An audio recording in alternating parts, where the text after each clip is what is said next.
Hay relatos que el poder busca esconder y verdades que ni las residencias más lujosas logran tapar.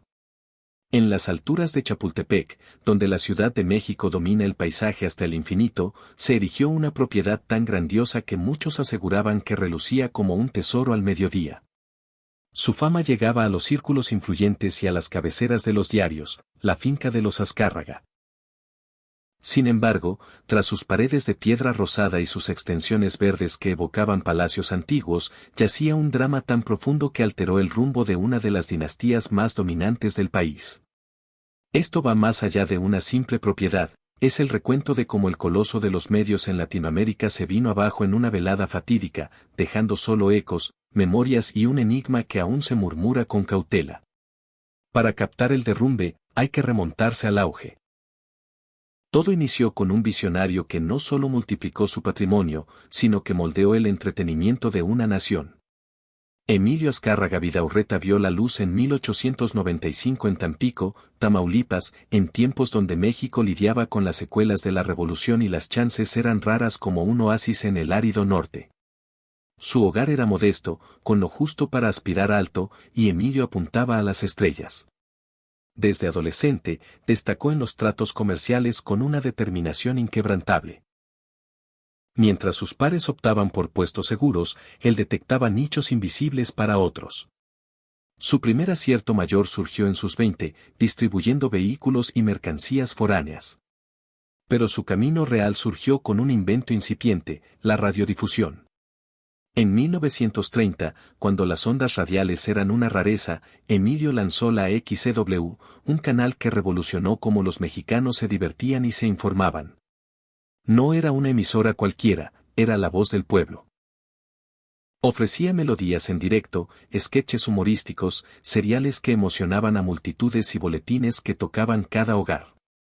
Emilio captaba al instante los deseos del público y los satisfacía con maestría. Pronto, esa estación se volvió esencial, y él, su amo absoluto. La radio fue solo el arranque. En los 50, una innovación global capturó su atención, la TV. En 1950, impulsó la primera emisión televisiva nacional, y 3 años después, gestó lo que devendría en Televisa, el titán de la comunicación regional. Con esa red, Emilio no solo decidía qué verían las familias, sino qué ideas absorbían, que adquirían y hasta sus preferencias electorales. Su dominio era tal que corrían voces de que ningún mandatario podía avanzar sin su visto bueno. No era mero negociante. Era un forjador de opiniones, un constructor de mundos, y su riqueza escalaba al ritmo de su alcance. La abundancia trajo el anhelo de un monumento a su legado, algo que proclamara su estatus ante México y el planeta. En 1955, adquirió un lote privilegiado en las laderas de Chapultepec, donde la vegetación centenaria besa las nubes y las panorámicas abarcan leguas. Sobre unas 20 hectáreas vírgenes, planeó no una morada, sino un bastión comparable a los de Europa. Reunió a arquitectos top de México y el viejo continente con una orden precisa, que quede claro que aquí habita el más influyente del territorio. La obra demandó 5 años y a más de 300 obreros laborando sin tregua para materializar su sueño. El edificio central adoptó un aire neoclásico galo, con pilares robustos flanqueando un tímpano adornado con tallas de mármol importado de Italia. La entrada se revistió de cantera queretana rosada, una roca que muta tonos con el sol, del pálido amanecer al fulgor crepuscular. Contaba con 42 aposentos, cada uno con su función única, una hemeroteca con miles de tomos en tapas finas, un gran salón para bailes con sitio para 200, un comedor con mesa de maderas nobles para 30 comensales, y un auditorio musical donde virtuosos nacionales deleitaban a la parentela y visitas. Lo que la distinguía eran los acabados. Suelos de mármol italiano y teselas italianas, muros con murales de artistas locales fusionando pasajes históricos con emblemas de la difusión masiva. Arañas de cristal francés, de cientos de kilos, iluminaban con luces que imitaban parpadeos de fuego. Vidrieras emplomadas tejían prismas multicolores al paso de los rayos diurnos. Los exteriores eran un prodigio aparte, trazados por un paisajista de renombre, con estanques de lotos, enramadas de enredaderas floridas, rosales galos, Un rincón oriental con puentecillos sobre riachuelo simulado y sakuras primaverales perfumando el ambiente. En el corazón, una cascada colosal al estilo romano, con figuras mitológicas en piedra. Para su sostén, más de 150 empleados. Hortelanos esculpiendo el verdor al alba y ocaso, chefs europeos cocinando festines principescos, mayordomos puliendo cada ángulo, técnicos en sistemas y vigilantes perpetuos. Esa finca no era un techo, era un dominio soberano, con Emilio como su soberano. Sus recepciones eran míticas. Jefes de Estado, estrellas yanquis, tycoons globales, diestros del ruedo y talentos universales cruzaban su portal.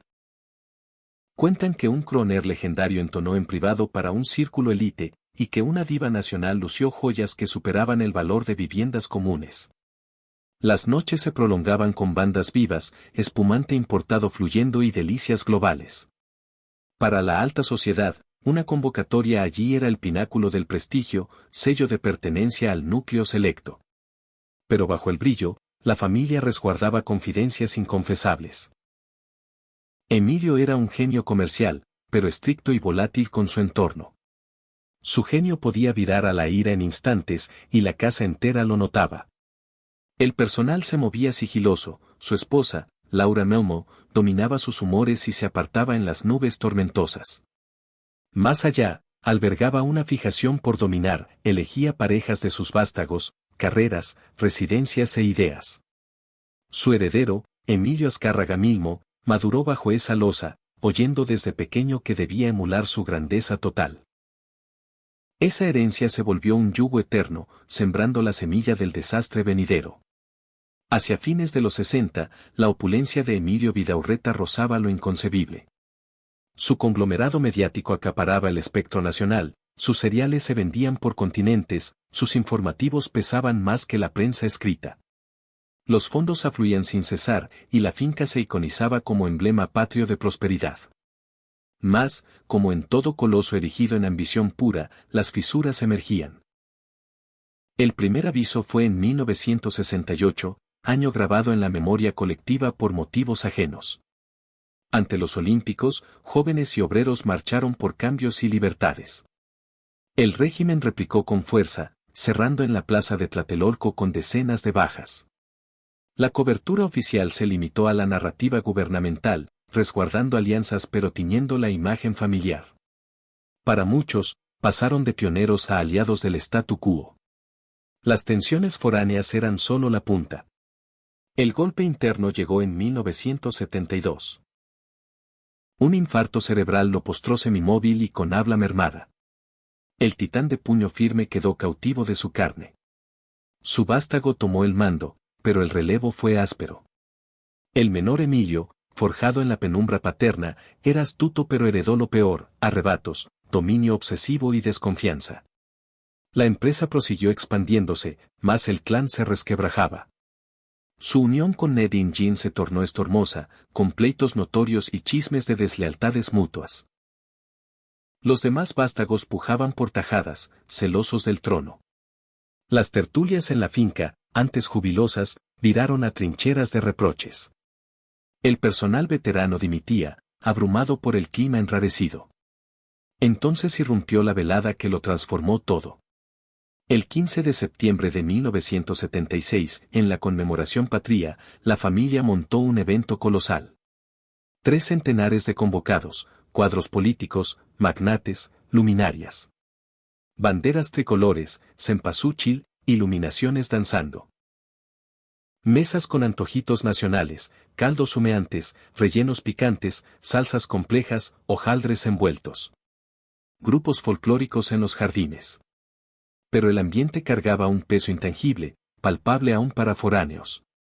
El hijo Emilio bebía en exceso, oscilando entre carcajadas fingidas y mutismos profundos. El padre, en su asiento rodante con asistentes, inquietaba al vástago, que lo eludía. El resto se agrupaba en bandos, con ojos cargados de rencores. Casi a las 11, post-melodías, en el gran salón estalló un altercado tras el toquín himno. Nadie precisa el detonante, quizás finanzas, quizás legados personales. De murmullos a alaridos. El heredero tildó a sus hermanos de traidores robándole su lote justo. Ellos lo pintaron como autócrata paternal. Los presentes se escurrieron avergonzados mientras el clan proseguía, ajenos a oídos ajenos. En el torbellino, surgió lo oculto. Fondos evaporados, saldos foráneos ignotos, colocaciones cerradas con pérdidas millonarias. Cada uno señalaba al otro por la hemorragia económica velada al exterior. Porque, pese al fausto aparente, autos relucientes, eventos, el entramado tambaleaba. Años de apuestas osadas, expansiones transfronterizas, ventures riesgosos, egresos voraces. El malestar cerebral dejó un caos contable que el hijo parcheó mal, agravándolo con préstamos colosales, propiedades fallidas y usos personales de capitales firmes. Los prestamistas aporreaban, y los fondos escaseaban. Esa noche, mientras se destrozaban verbalmente, un hermano menor soltó una bomba silenciadora. Todo era ilusión, el caudal sobre endeudamiento y fachadas, la finca misma prendida hasta las vigas, y pronto los bancos lo embargarían entero. El vacío posterior fue atronador. Hasta la música cesó. El heredero, encendido de cólera y pudor, encaró al hermano como para agredirlo, pero giró y se internó en los jardines. Lo posterior permanece en penumbras, uno de los enigmas ascarragueños. Hacia las 2 de la mañana, con la mayoría ausente, un alarido partió la quietud desde el interior. Personal y parientes residuales acudieron, hallando una escena imborrable. Emilio Azcárraga Vidaurreta, el fundador, yacía sin vida en su asiento, en la hemeroteca, ojos vidriosos al vacío. Las cuidadoras juraron haberlo atendido recién y hallarlo estable, pero ahora era estatua. Médicos posteriores dictaminaron nuevo colapso cerebral, aunque murmullos persistían. Algunos criados vieron a un vástago rondar la estancia antes. Otros notaron un vaso con aroma peculiar junto al mueble. No hubo examen pormenorizado. El clan lo evitó, y el resto se incineró en días, con ceremonia rápida. Oficialmente se aceptó, mas las dudas perduran.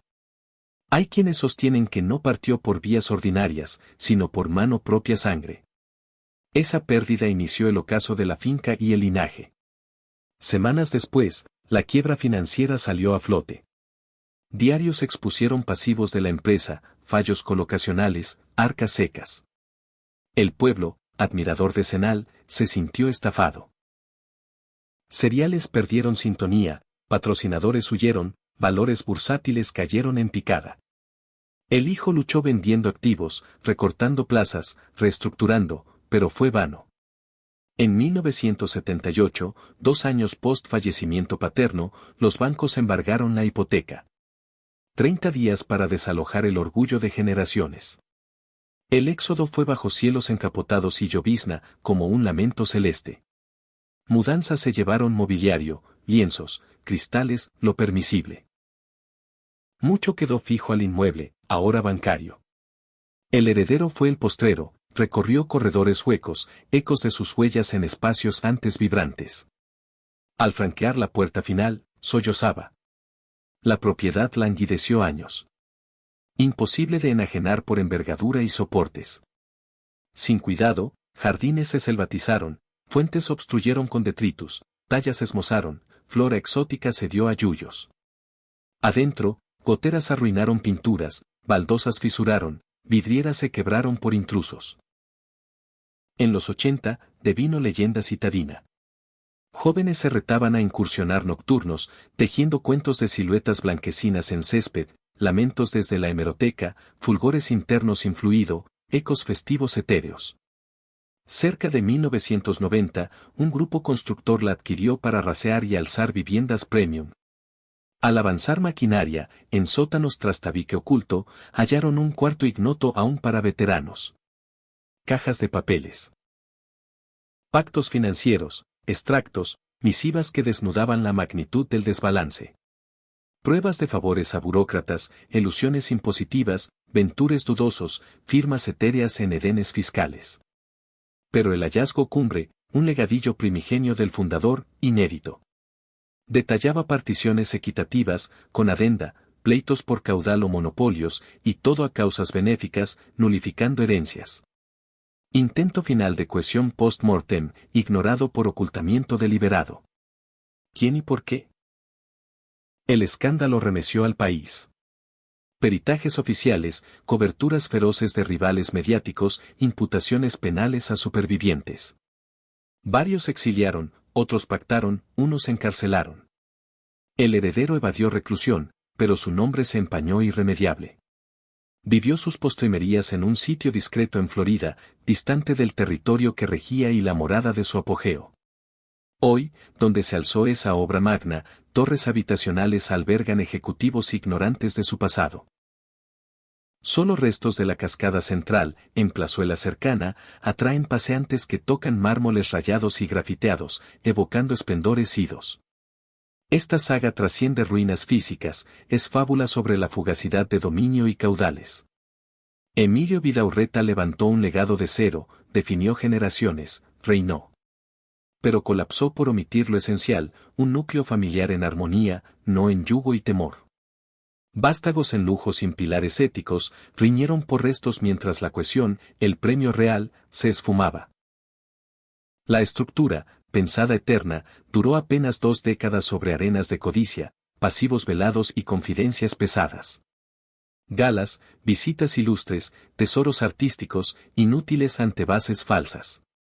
La moraleja de esas ruinas perdura, el oro adquiere palacios extensos, paisajes maestrados, cristales finos, cascadas eternas. Mas no serenidad, no fidelidad auténtica, no absolución. El clan no tuvo material, pero extravió lo irreemplazable, prestigio, cohesión, honra.